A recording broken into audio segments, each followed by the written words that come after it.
स्वागत एक बार फिर आप सभी का। आप देख रहे हैं कहानी कुर्सी की यहाँ विजय चौक से। और महाराष्ट्र की हमने अभी पीछे बात की। एक नाथ शिंदे साहब की तबीयत बिगड़ी है, अस्पताल वो उनको ले जाया गया है। अब इससे कल होने वाली जो बीजेपी की बैठक थी या आज जो एक महायुति की बैठक होनी थी वो तो शायद अब टली गई, और परसों शपथ ग्रहण पर भी एक किस्म का संकट सा दिखाई दे रहा है। लेकिन देखते हैं अभी अस्पताल से क्या खबर आती है, तो उसका भी हम लोगों को भी इंतजार है। अब आपको जरा संसद का हाल हम बता दें। आज राहुल गांधी जब वहां पर पहुंचे तो अंदर जब सीढ़ियां चढ़ते हैं अंदर हाउस में जाने के लिए, तो बाहर ही वो और उनके सभी साथी अडानी को लेकर के नारेबाजी कर रहे थे जबरदस्त तरीके से। अडानी के विषय को लेकर के वो लगातार मांग कर रहे हैं कि उस पर हाउस में चर्चा तो हो ही, अडानी को देश की पुलिस गिरफ्तार करे और फिर उनसे पूछताछ हो। और आज वो पोस्टर लेकर के आए थे कि अडानी मोदी एक हैं। खूब नारेबाजी हुई बाहर। अंदर हाउस नहीं चल पाया, लेकिन थोड़ी देर के लिए जरूर अखिलेश यादव बोल पाए, और उनका मुद्दा बिल्कुल अलग है। वो संभल की हिंसा पर बोलना चाह रहे थे, कुछ उन्होंने कहा भी उस विषय पर। तो वो अब बिल्कुल अलग मुद्दे पर चल रहे हैं। अडानी का विषय कांग्रेस पार्टी लेकर के चल रही है। ममता बनर्जी जो है उनकी पार्टी के लोग कह रहे हैं कि हमको बांग्लादेश के हिंदुओं पर बात करनी है। तो हर पार्टी का अपना अलग एजेंडा। तो ये क्यों हो रहा है इंडिया गठबंधन के अंदर? क्योंकि अभी तक ये जो भी तय करते थे एक साथ तय होता था, वही मुद्दे उठाए जाते थे।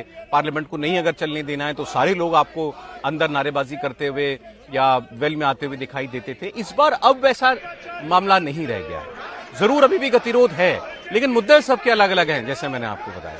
अब इस बीच में शिवसेना उद्धव बाला साहब ठाकरे ग्रुप की सांसद हैं राज्यसभा की प्रियंका चतुर्वेदी, वो इल्जाम सरकार पर ही मढ़ रही है कि सरकार बार बार हाउस को एडजर्न कर रही है। अंदर हंगामा हो रहा है। पीठासीन जो व्यक्ति हैं वो हाउस एडजर्न कर रहे हैं, पहले थोड़ी देर के लिए, फिर बाद में कुछ और देर के लिए, फिर पूरे दिन के लिए। तो इसमें अब गलती किसकी है? विपक्ष की है या उपराष्ट्रपति की या स्पीकर की है? इसकी चर्चा भी हम लोग करेंगे। लेकिन आपको पहले मैं तस्वीरें दिखाता हूं। ये जो आप देख रहे हैं कांग्रेस पार्टी के प्रदर्शन की, बाहर जिस किस्म की वो नारेबाजी कर रहे थे, सुनिए जरा एक बार।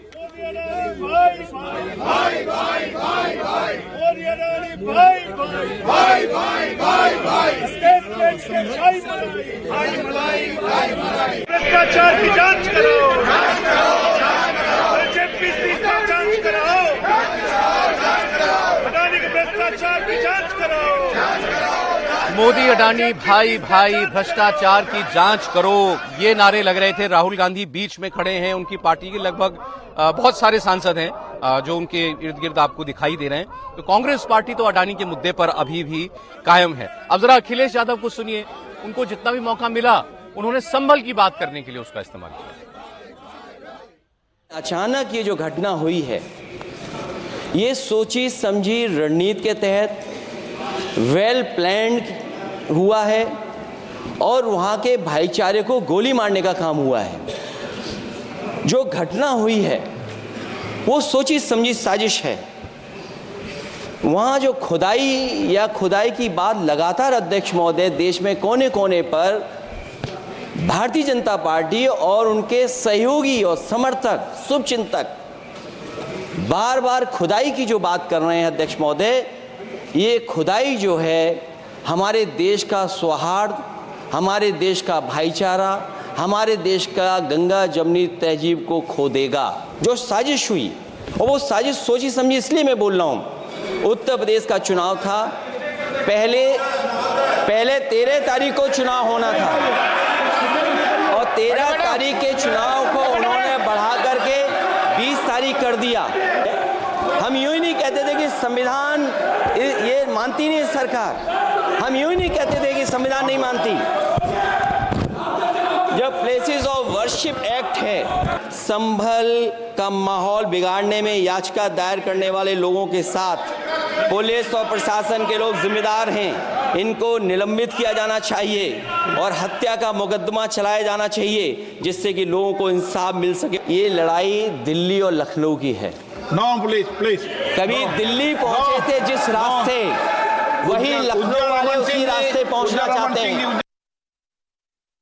सत्ता पक्ष जो है उस पर चर्चा ही नहीं होने दे रहा था। लगातार हाउस को अडजर्न कर रहे थे। 15 मिनट पार्लियामेंट का शुरू नहीं हुआ कि आप अडजर्न शुरू कर देते हैं। अगर सत्ता पक्ष को जिम्मेदारी दी है, विपक्ष को भी देश के मुद्दों को रखने की जिम्मेदारी दी है, जो ब्लॉक किया जा रहा था सत्ता पक्ष की तरफ से। पर मुझे इस बात की खुशी है कि अब चर्चा शुरू होगी। हम सब पार्लियामेंट में आते हैं, पार्लियामेंट में व्यापक चर्चा हो, देश से जुड़े हुए मुद्दों पर चर्चा हो। पर जिस तरीके से स्थगित हो रहा था वो दर्दनाक था। देश से जुड़े हुए मुद्दों पर चर्चा हो, पर जिस तो आपने अभी जो बातें सुनी इस पर अब क्या कहा जाए, गलती किसकी, ये तो बहस अब कई वर्षों से चल रही है, जब से पार्लियामेंट में अब ये रिवाज बन गया कि हर बार हंगामा होगा और पार्लियामेंट में चर्चा नहीं होगी। एक खबर आपको बस दे दूं, विदेश मंत्री डॉक्टर एस जयशंकर चीन के विषय पर पार्लियामेंट में थोड़ी देर में बोलने वाले हैं, वो हम आपको सुनाएंगे। लेकिन क्या इंडिया गठबंधन में अब मिले सुर मेरा तुम्हारा वाली परिस्थिति नहीं रहेगी? बहुत पहले से ये नहीं है और मुझे लगता है कि इस बार कांग्रेस पार्टी और राहुल गांधी अपनी जिद में जो थोड़ा बहुत झीना सा आवरण था उसको भी आज उन्होंने पूरी तरह से उतार दिया। जब ये सहमति बन गई थी कि मंगलवार से लोकसभा चलेगी, जब ये सहमति बन गई थी कि अडानी को मुद्दे को छोड़कर संभल पे बात करेंगे, दूसरे मुद्दों पर बात करेंगे, जनता से जुड़े मुद्दों पर बात करेंगे, अखिलेश यादव और ममता बनर्जी की तरफ से साफ साफ कह दिया। अभिषेक बनर्जी का बयान आ गया कि भाई हम पश्चिम बंगाल के मुद्दों पर बात करेंगे, दूसरे मुद्दों पर बात करेंगे। क्यों? अखिलेश यादव के लिए संभल सबसे महत्वपूर्ण था। होना ये चाहिए था कि आज ये जो सांसद कांग्रेस के सीढ़ियों पर बैठे थे, अडानी और मोदी एक है कहते हुए, ये एक होते किसके साथ? क्योंकि एक है तो सेफ है सबके लिए, ये बट गए हैं और ये उनके लिए बहुत मुश्किल होने वाला है। क्योंकि अगर आप राजनीतिक तौर पर ऐसे एक बार बटे तो विपक्ष के लिए तो वैसे भी संकट है, क्योंकि आप भले कहें कि 240 हो गया, लेकिन चिदम्बरम जी तो बता रहे हैं कि 303 वाले मोदी और 240 वाले मोदी में कोई फर्क नहीं। तब भी आप नहीं सबक ले रहे हैं, तब भी आप सीख नहीं रहे। आप सिर्फ राहुल गांधी ने एक राग अलापा है, उस राग को आप ऊंचे स्वर में संसद की सीढ़ियों पर गा रहे हैं। अंदर दूसरे लोग जो जनता के हितों की बात कर रहे हैं, या संभल गंभीर मुद्दा है भाई, 5 नौजवानों की जान चली गई। अब वो पत्थरबाज थे या नहीं थे, ऐसे ही दूध लेने गए थे और कुछ काम करने गए थे, लेकिन ये तो तय हुआ ना कि वहां पर जान गई। संभल से बड़ा मुद्दा ये कैसे हो सकता है, ये सवाल। विदेश मंत्री इस वक्त बोल रहे हैं संसद भवन में। The House is aware that our ties have been abnormal since 2020, when peace and tranquility in the border areas were disturbed as a result of Chinese actions. Recent developments that reflect our continuous diplomatic engagement since then have set our ties in the direction of some improvement. The House is cognizant of the fact that China is an illegal occupation of 38,000 square kilometers of Indian territory in Aksai Chin as a result of the 1962 conflicts and the event that preceded it. Furthermore, Pakistan illegally ceded 5,180 square kilometers of Indian territory to China in 1963, which has been under its occupation since 1948. India and China have held talks for multiple decades to resolve the boundary issue. While there is a line of actual control, LAC, it does not have a common understanding in some areas. We remain committed to engaging with China through bilateral discussions to arrive at a fair, reasonable, and mutually acceptable framework for a boundary settlement. Honorable members would recall that the amassing of a large number of troops by China along the LAC in eastern Ladakh in April-May 2020 resulted in face-offs with our forces at a number of points. The situation also led to disruption of patrolling activities.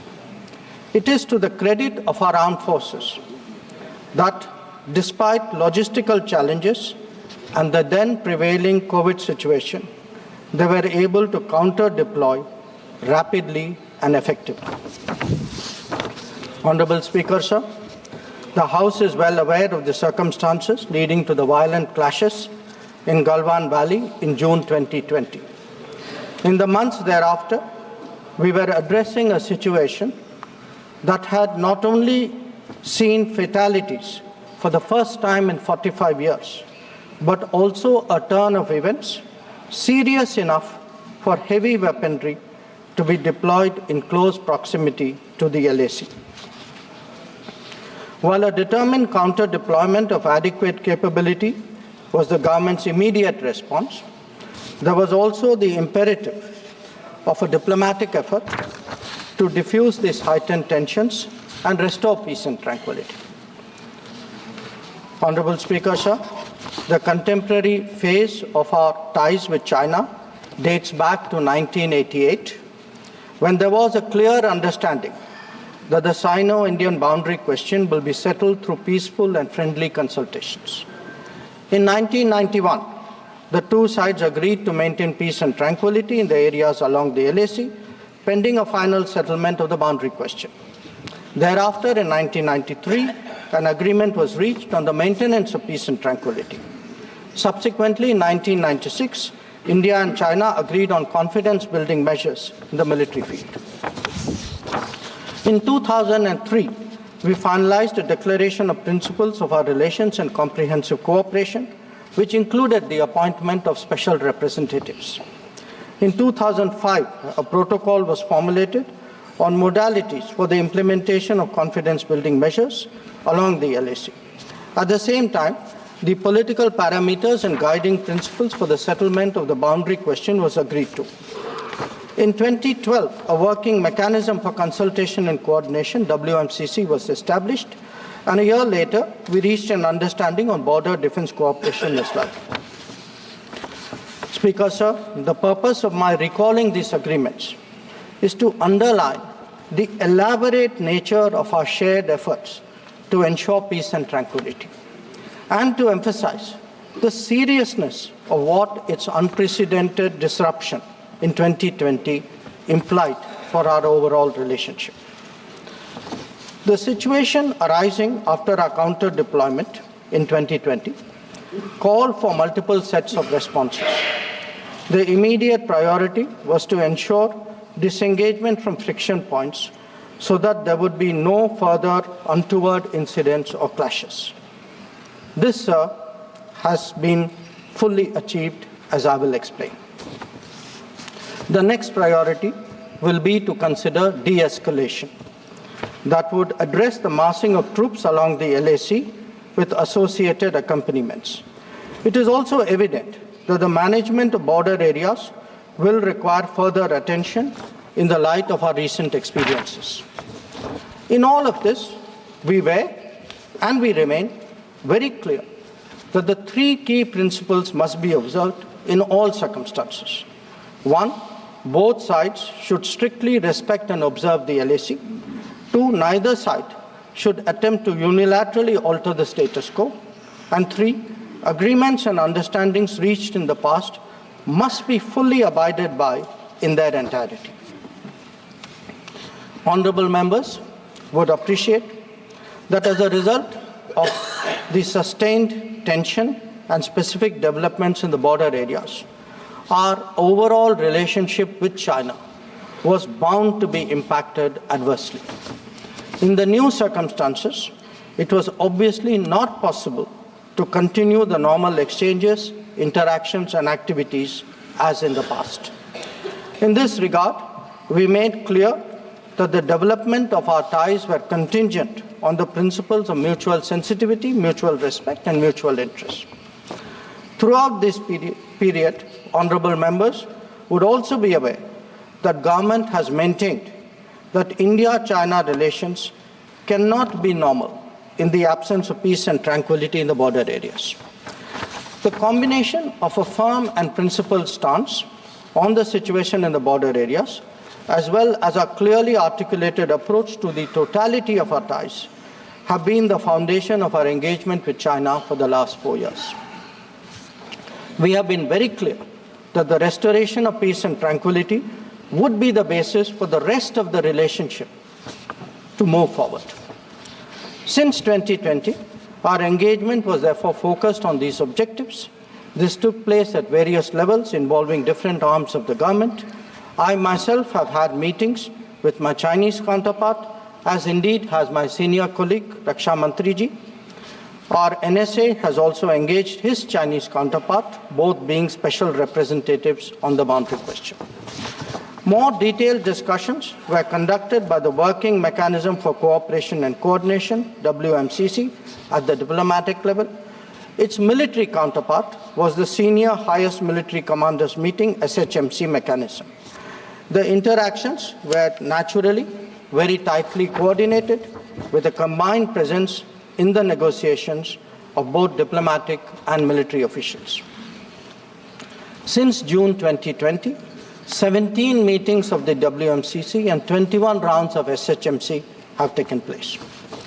So, in this background, I would like, sir, to inform the House today about the agreement reached on 21 October 2024 regarding Depsang and Demchok. The twin considerations of an unstable local situation and an impacted bilateral relationship were clearly the drivers for these recent endeavors. These two areas have been the focus of our discussions in both WMCC and SHMC with the Chinese side since September 2022, when the last disengagement agreement was concluded at Hot Springs area. In the lead up to the October 21 agreement, I had discussed both the specific disengagement issue as well as the larger relationship with my Chinese counterpart in Astana on 4 July and Vientiane on 25 July. Our national security advisors, ours and the Chinese, met in St. Petersburg on 12 September, and the problem in these two areas pertained primarily to obstructions of our long-standing patrolling activity. In Demchok, there was also the question of access by our nomadic population to traditional grazing grounds as well to sites of significance to the local people. As a result of this recent understanding, arrived at after intensive negotiations, resumption of patrolling to the traditional areas is underway. It was initially tested by sending out patrols for verification of disengagement on the ground and is being followed up by regular activities as per the agreed understanding. Following the October 21 understanding, Prime Minister and President Xi Jinping had a meeting on the sidelines of the BRICS summit in Kazan on October 23. They welcomed the understanding and directed the foreign ministers to meet and stabilize and rebuild the relationship. The special representatives are also to oversee the management of peace and tranquility, besides exploring a fair, reasonable, and mutually acceptable solution to the boundary question. In pursuance of that, I recently held discussions with Foreign Minister Wang Yi again on the sidelines of the G20 summit in Rio de Janeiro on November 18. Raksha Mantriji has also met the Chinese Defense Minister Dong Jun at the ASEAN Defense Minister ADMM Plus meeting in Vientiane on November 20. The two ministers discussed progress on the recent agreement on disengagement, the need to address de-escalation, and the requirement of strengthening confidence-building measures. They agreed on the importance of continuing meetings and consultations at various levels. Sir, the House will remember that on October 21, the House will remember that the October 21 agreement is the latest in the series of an understanding in regard to the resolution of the situation at various friction points in eastern Ladakh. In the aftermath of the events in May-June 2020 and the initial disengagement in Galwan Valley in July 2020, there was a foreign ministers meeting in Moscow in 10 September 2020. The government's position at that time was that the immediate task was to ensure comprehensive disengagement of troops in all the friction areas. It was emphasized that the large concentration of troops along the LAC was not in accordance with the 1993 and 1996 agreements. The Indian side, it was made clear, would not countenance any attempts to change the status quo unilaterally. We also expected that all agreements and protocols pertaining to the management of the border areas would be scrupulously followed. Sir, through you, I would like to inform the House that disengagement has been achieved in full in eastern Ladakh through a step-by-step process, culminating in Depsang and Demchok. With the task of disengagement completed, it is now our expectation that discussions would commence with regard to the remaining issues that we have placed on the agenda. For the benefit of honourable members, I would also flag to your attention previous positions articulated by the government in Parliament on this issue. On 15th of September 2020, Raksha Mantriji had made a detailed statement on Chinese attempts to transgress the LAC and the appropriate response given by our armed forces.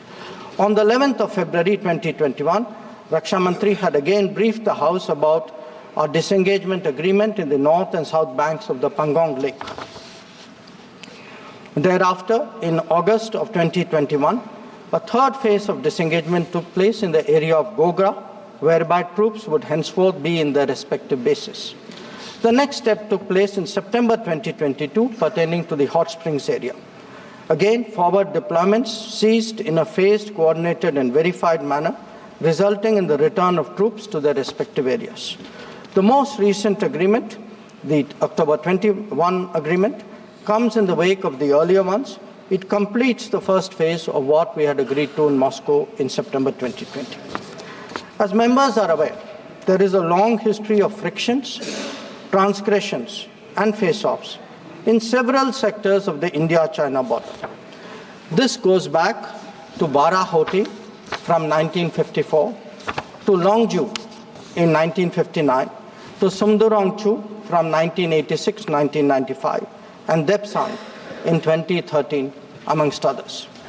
In the past, earlier governments have agreed to a range of steps to diffuse situations that have arisen at different times, including offers on our side to create demilitarized zones, limited non-patrolling zones, relocation or withdrawal of posts, disengagement of troops, and dismantlement of structures.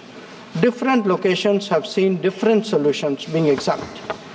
Where the October 21 understanding is concerned, our objective has been to ensure patrolling as in the past to the relevant patrolling points, as well as resumption of grazing by our civilians as per long-standing practice. This is indeed what we have agreed upon in regard to Depsang and Demchok. In a few other places where friction occurred in 2020, steps of a temporary and limited nature were worked out based on local conditions to obviate the possibility of further friction. This, I must stress, applies to both sides and can be revisited as the situation demands. In that sense, our stance has been resolute and firm and serves our national interests fully.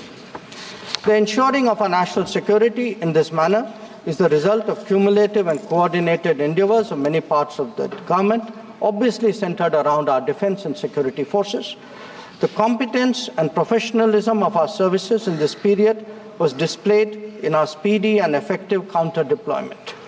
In the negotiations with China, the defense and diplomatic arms worked in lockstep to ensure that our national interests were comprehensively met. Sir, in that context, the House would also recognize that there has been a significant improvement in the border infrastructure, which has made such effective counter-deployment possible. This is reflected, amongst others, in the increase of border infrastructure allocations in the last decade. The Border Roads Organization, BRO, alone has incurred 3 times the expenditure level of what it was a decade ago. Whether it is the length of the road networks, of the bridges, or the number of tunnels, there has been a substantial increase over the earlier period. Notable milestones in recent years include the Atal Tunnel to Lahul Spiti, the Sela and the Nechifu tunnels to Tawang, the Umlingla Pass Road in southern Ladakh,